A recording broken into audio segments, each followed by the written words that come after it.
Good evening. I'm Michael Renner with AAN News. Tensions remain high tonight in the Arabskiy Oblast, a volatile region in the lower central south of the Republic of Grozovia, bordering the Ardestani Socialist Republic. The territory has long been a flashpoint between the two nations, owing to a complex history in which control of Arabskiy has shifted multiple times throughout their existence.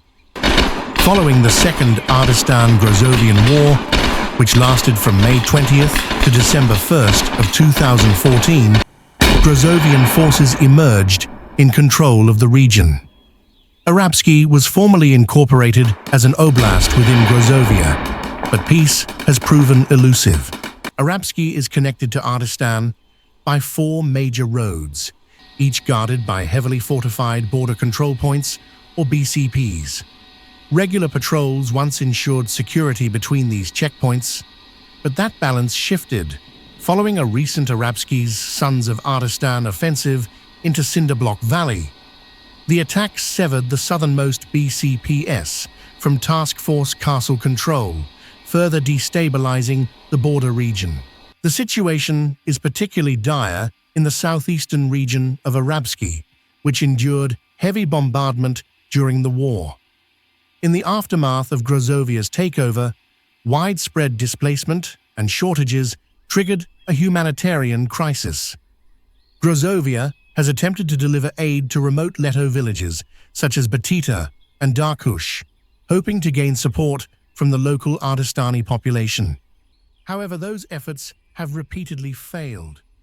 The Arabskiy's Sons of Ardestan has branded villagers who accept Grozovian aid as traitors and has reportedly mined the only road leading into the mountainous region, effectively cutting off humanitarian access.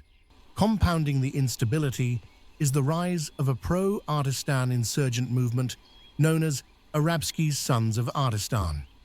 The group operates as a proxy force for Ardestan and is believed to receive equipment, training, and support from across the border. The insurgency has claimed responsibility for numerous terrorist attacks in Encircli and repeated assaults on Bosco Air Base. The group is led by an elusive figure known only as Pillar. While Pillar is considered a high-value target, Grozovian intelligence officials say he is only one part of a broader command network.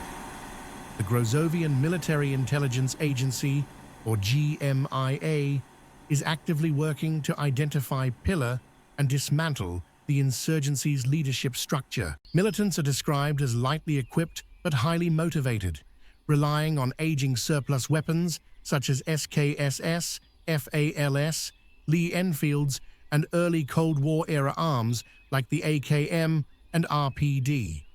So far, only weapon-mounted pickup trucks, commonly referred to as technicals, have been observed. But analysts warn that access to a state military supplier raises the possibility of heavier equipment in the future. Fighters have been seen operating both in paramilitary-style uniforms and in civilian clothing. In response to these threats, Grozovia launched Operation Southern Castle following the war. As part of the operation, the armed forces of Grozovia deployed Task Force Castle, a composite force drawn from multiple units, tasked with occupying the Oblast, enforcing Grozovian control, and maintaining stability. Operation Southern Castle has 3 primary objectives. First, to provide humanitarian assistance to towns and villages in need, particularly in the southeast. Second, to eliminate the ASA stronghold in Cinderblock Valley. And third, to destroy an additional ASA presence operating in the southwest corner of the Oblast. As fighting, insurgency, and humanitarian concerns continue to intersect in Arabskiy, the region remains one of the most unstable flashpoints in the post-war landscape, raising serious questions about long-term peace along the Grozovia-Ardestan border. For AAN World News, I'm Michael Renner. Stay informed, stay safe.